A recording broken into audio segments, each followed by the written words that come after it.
एक लीला आती है कि एक बार ठाकुर जी से रूठ गई किशोरी जी। ठाकुर जी बोले आप रूठ क्यों गई?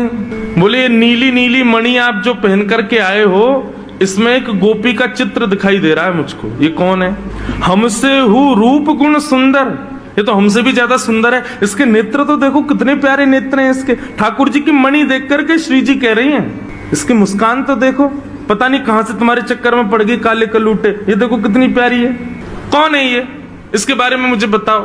मान करके रूठ करके बैठ गई। इतने में ललिता जी आई, किशोरी जी की सखी। ठाकुर जी से बोली, कहा भयो आज श्री जी नाराज क्यों हैं? ठाकुर जी मुस्कुरा के बोले हम एक मणि पहन करके आए हैं, उस मणि में राधा रानी को अपना ही प्रतिबिंब दिख रहा है, और अपनी प्रतिबिंब को देख के करें जे कौन है? ये हमसे भी ज्यादा सुंदर है, ये इतनी हंस क्यों रही है, इसकी आंख इतनी सुंदर क्यों है, ये तुम्हारे चक्कर में कहां से पड़ गई? इस बात से मान करके बैठी। इतनी बोली है राधा रानी, तो राधा रानी मान करती हैं। पर एक दिन किशोरी जी ठाकुर जी से बोली कि आज आप मान करो। ठाकुर जी बोले नहीं आप ही करो, हमसे मत करवाओ। श्री जी बोली नहीं आप रोज मनाते हो हमको, हम आज मनाएंगी आपको, आप मान करो। ठाकुर जी बोले रहने दो ना, आप बड़ी कोमल हो, कहां तक मनाओगी हमको? नहीं हम मनाएंगी आपको, आप मान करो। ठाकुर जी बोले देख लो हम कर लेंगे। फिर बोले नहीं करो। सोई ठाकुर जी ने मान कर लिया। ठाकुर जी रूठ के बैठ गए श्री जी से। अब श्री जी ठाकुर जी को मना रहे हैं। कभी ठाकुर जी की मनपसंद वस्तु बना के लावे, कभी ठाकुर जी का मनपसंद राग गा के सुनावे, कभी ठाकुर जी को नृत्य करके दिखावे, कभी ठाकुर जी के सामने उनका मनपसंद श्रृंगार करके आवे।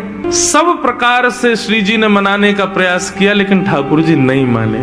और मान लीला का ये नियम है कि सूर्यास्त तक मना सको तो मना लो, सूर्यास्त के बाद मान खत्म हो जाएगा। यदि मान में मना लिया तो मनाने वाला जीत जाएगा, और यदि मान सूर्यास्त तक नहीं मना पाए तो इसने मान किया वो जीत जाएगा।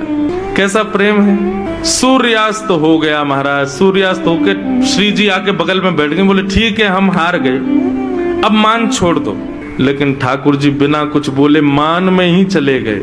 श्री जी बोली ये नियम नहीं है, सूर्यास्त के बाद मान खत्म करना होता है, आप तो मान में ही जा रहे हो। ठाकुर जी कुछ नहीं बोले, चले गए नंद भवन।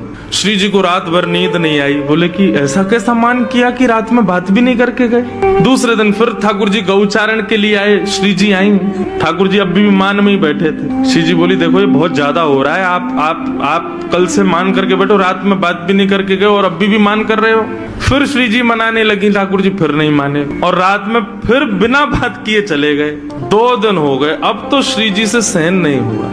इतनी व्याकुल हो गई श्री जी।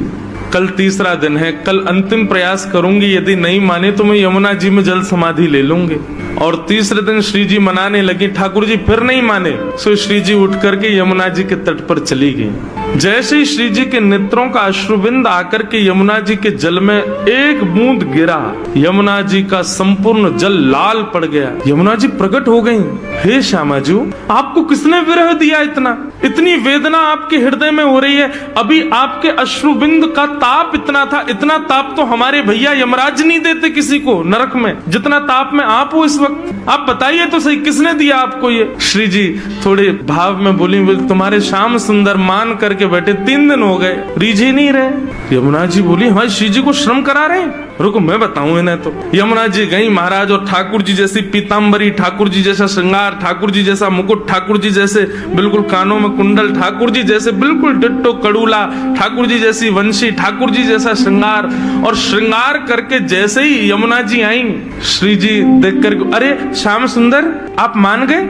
यमुना जी बोली हम श्याम सुंदर नहीं है, हम यमुना जी हैं। अरे आप तो बिल्कुल श्याम सुंदर जैसी लग रही हो, आपकी महक भी बिल्कुल श्याम सुंदर, बोली भी श्याम सुंदर, चाल ढाल सब श्याम सुंदर। बोले यार श्याम सुंदर ने अपने रूप पे, अपनी वाणी पे, अपने कटाक्ष नेत्रन से पूरी गोपीन को कष्ट दे रखो। या श्याम सुंदर को यही के रूप से कष्ट दूंगी मैं, आप यहीं बैठी रही हो राधा रानी, मैं अभी जाऊं। और यमुना जी श्याम सुंदर को रूप धारण करके बिल्कुल वैसी बाकी चाल, वैसी अदा, वैसे ही सब, जैसे ठाकुर जी चलते हैं, जैसे ठाकुर जी बैठते हैं, बिल्कुल वही अदा श्री यमुना जी जा रही हैं। ठाकुर जी मान करके बैठे हैं। सोई बगल से यमुना